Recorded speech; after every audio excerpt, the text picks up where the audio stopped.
Hello, this is the second part in our series on parent-child attachment. So this video will be discussing parent-child attachment in middle childhood, which is about from age 6 to 12.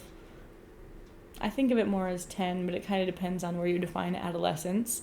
And so I wanted to explain a little bit about, what the song, how the song touches on parent-child attachment. And in the verses, it's really explaining or talking about opportunities where it's from a child's perspective, most of the song, where the child, is learning to be independent, learning to have more autonomy, learning new skills, but also still sees like my parents as like my safe haven when I have challenges, but does see my parents also as a secure base that I can, kind of leap off of to explore. And so that's a big part of the attachment relationship at this stage, is that kids no longer are so concerned about being close physically to their parents, but more so that their parents are available in case of emergency, or just them needing them. And so parents are still that main attachment figure, and both the parent and the child begin to take responsibility for touching base. So whereas prior to middle childhood and early childhood, the parent really has the full responsibility of making sure that the child is kind of where they need to be, doing what they need to do. In middle childhood, as kids become more independent and try new things, they take on some of that responsibility to touch base with their mom and dad or caregivers. Now, the chorus really has to do with my experience as a kid, which I would say I've never been diagnosed with ADHD, but there are signs throughout my life.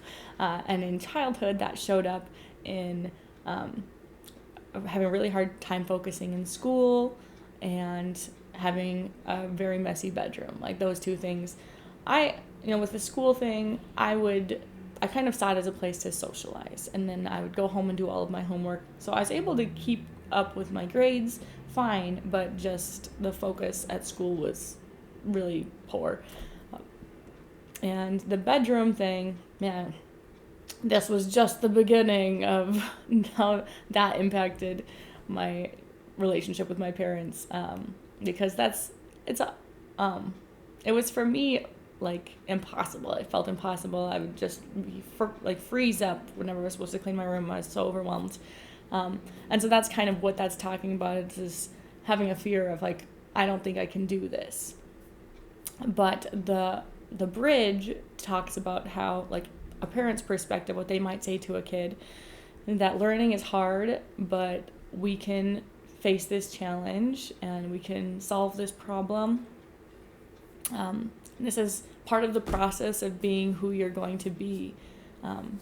And so ultimately, the whole song kind of has to do with how, like, that balance of autonomy and needing your parents as a child. So a few things to say about developing secure relationships with their kids, if you are a parent or someone who's just interested in learning, is that with secure parents or secure children, parents were more warm and affectionate. They were sensitive to their kids' needs, and kids typically feel confident that their parents will be available if they do need them. And there are kind of in the studies that I read, there are kind of four factors that really played into secure children. And that was parents who are responsive, that, who they're not ignoring their kids when they have problems, but they are responding to them. They like, what do you need? Or whether they solve their problems or not, maybe they just point them in the right direction and let their kids learn, but the kids know that their parents are there for them. They're more supportive of their child's autonomy, so their kids have opportunities to explore and to be independent and try new things and maybe make some mistakes in age-appropriate ways, but they have a chance to do things a little bit more on their own. That's the second one. The third one is that parents with secure children showed more behavioral control. So this does not mean psychological control. Sorry, my nose is itchy. It's very cold today. Like, I think it's 12 below, but then 30 below with wind chill. Oof.